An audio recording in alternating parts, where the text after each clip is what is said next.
If you find yourself overeating on all the things because your emotions have gotten the best hold of you, a tight hold of you, a squeeze, and you just got to eat what you got to eat so you can get through it, I understand. I did that for 20 years. And I am so happy and so proud to say that I am now someone who does not overeat, who is someone that can sit with a meal and actually leave food on the plate. Y'all want to know how I do it? Hey, you all, welcome. It's Shelly Wellness here, back with another mindful eating message for you.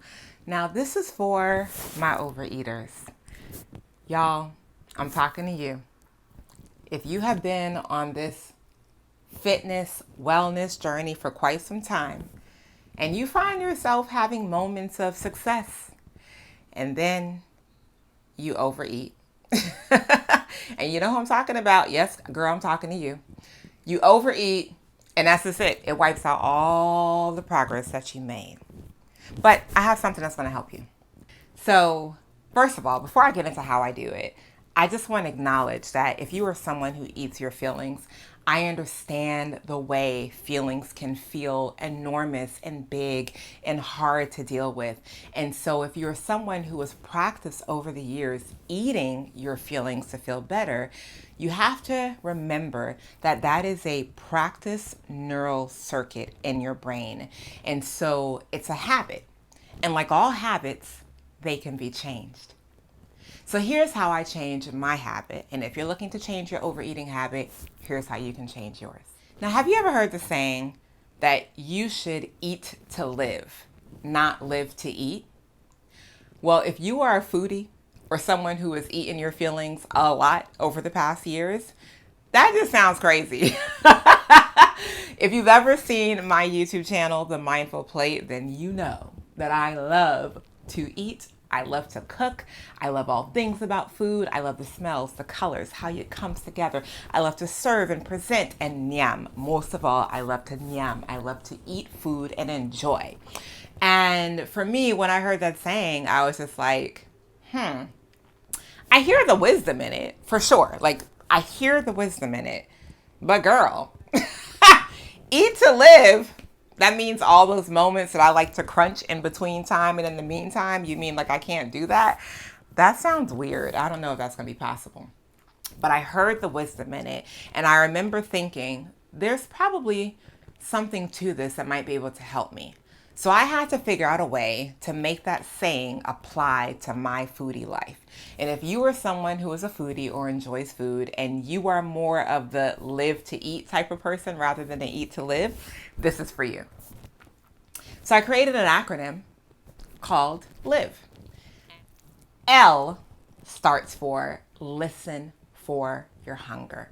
This is very important if you are someone who has been an emotional eater or an overeater. Oftentimes when you're overeating, it has nothing to do with hunger.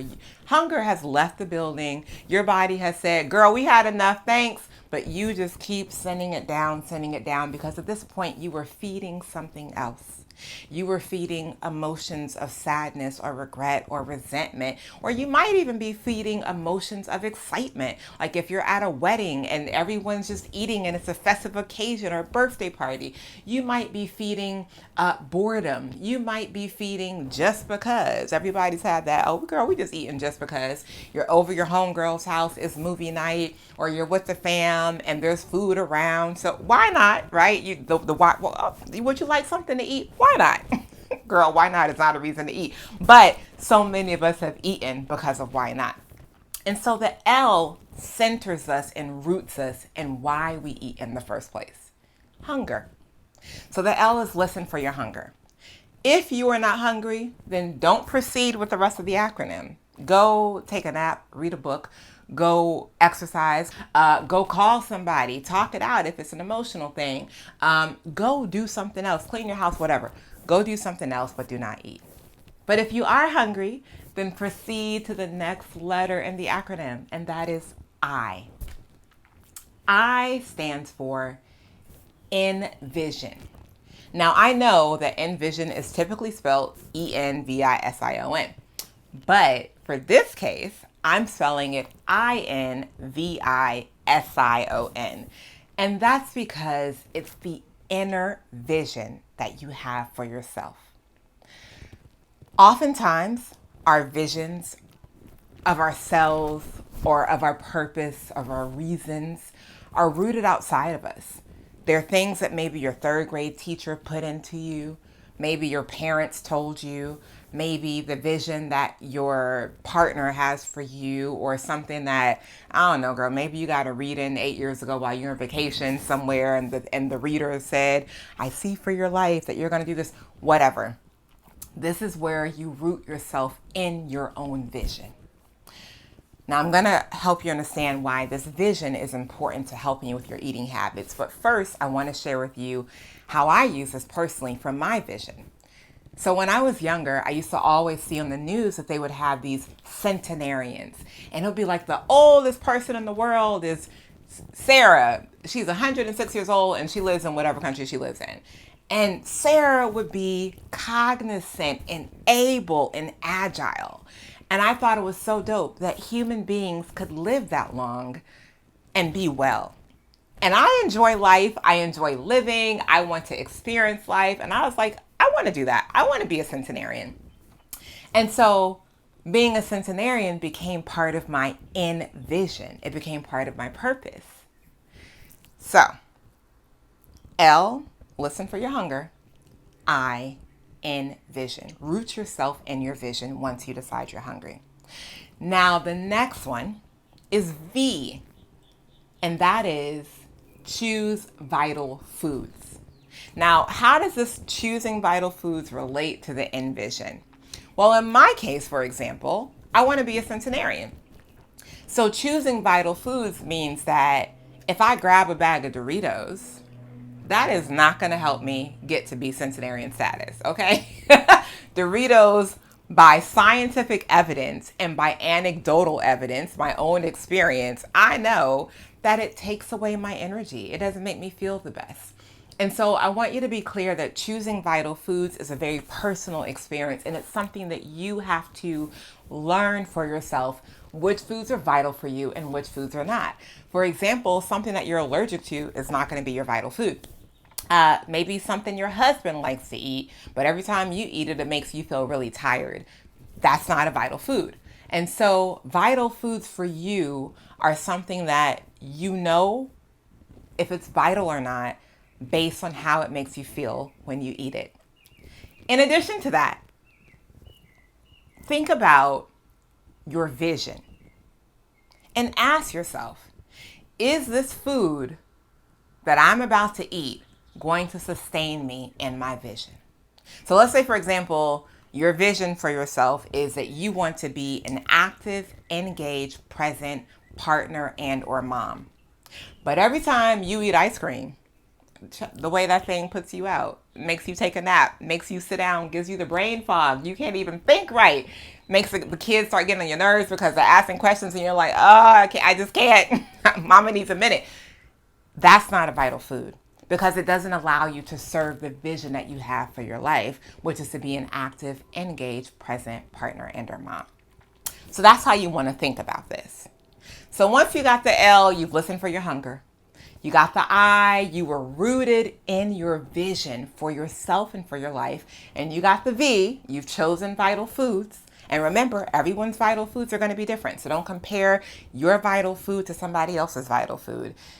I am plant-based because it's vital for me. But I do not think that everyone else should be plant-based or vegan or whatever. You choose what's best for you. Hey, have you been having issues figuring out what your vital food is? You're not quite sure what you should be eating, what to eat. You're just getting confused by all the diets out there. Don't worry about it. I got you. Over at the Mindful Nutrition School, I help you figure out your V. But first, we figure out your L and we figure out your I. If you've been having issues understanding what full feels like for you, what satiation feels like you, we get into all of that. If you have been not rooted in yourself lately, and you're not quite sure what your vision is for your life, or maybe you haven't even considered it when it comes to your eating habits, we get into that too. And then we get to the V because you have a vital food that is just for you. And I'm going to help you figure it out. All right, go click the link in the description, Mindful Nutrition School. But wait, finish the video first, but then click the link in the description. Come over to the Mindful Nutrition School and let's help you eat better. Then you go to E. And E is simple. E is for the foodies. E is for the people who still live to eat. That's where you eat and you enjoy. Enjoyment is the order, okay? That's what we're here for. We want this food to just, we are here to enjoy the food. And so now you can eat and you can enjoy. And the thing about overeating and overeaters is that we always started at E. We started at the eat and enjoy part. And we didn't do the L, the I, and the V. We didn't listen for our hunger. We didn't focus on our vision for our lives. And we didn't choose vital foods. So now you have this acronym, LIVE, Eat to Live. And I pray that this acronym supports you and helps you on your wellness journey and as you recenter yourself and reconnect with a relationship with food that serves your vitality. All right, you all, until next time, eat well and be well. Mwah.